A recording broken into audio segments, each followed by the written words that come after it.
Ito ay dito pa lang ang aking masisi bago dating dito sa amin. Bali 100 pieces siya. Dito muna sila sa heater incubator. Saka naman ililipat natin sila mga 2 weeks. Pipiliin natin yung malalaki, yung malulusog, saka natin ililipat. Bali 100 pieces ito.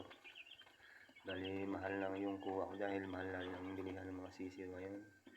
50 pesos na yung isa. Yung iba naman may 52.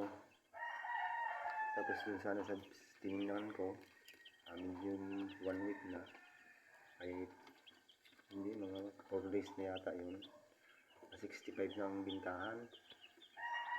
Mahal na, kaya tumorder na lang ako sa medyo malayo sa aming bayan. Diniliver dito 50 ang isa. Ayan. Okay naman, malaki yung sisiw niya. Ayan, malulusog kasi class A daw ito eh. Ayan.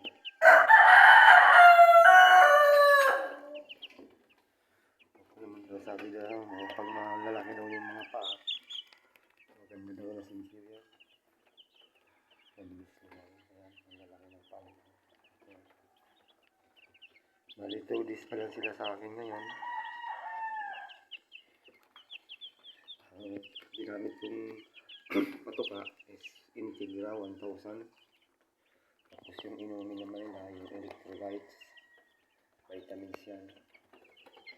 Ang bago pala sila dumating dito, pinainom ko muna ng tubig na may asukal. Yun ang instruction sa akin. Tapos after na makapagpahinga yung sisiw, dahil stress sila sa biyahe daw,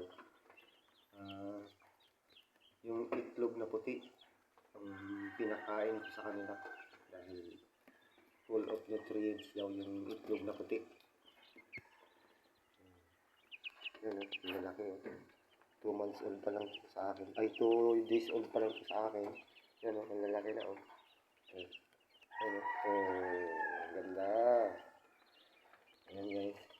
A-update ko kayo sa susunod ko na namang video. Kung ilang timbang na sila at titimbangin ko. Kaya weekly ko sila titimbangin. Ayan. Ayan. Ay, cute naman. Yung laki na. 2 days old pa lang sila sa akin. Yan, yung mga andun lang sa ilaw, it means nilalamig sila. Kaya nila sila sa ilaw, nilalamig. Kaya nag-uumpulan sila. Ito naman, mga healthy to. Healthy. Yan, yan sila kain. Sige guys, sa susunod ko na namang upload. I-update ko kayo sa aking mga sisiw. Bali 100 pieces to.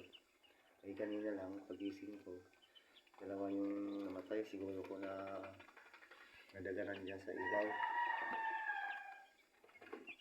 Yan. Okay guys, bye bye.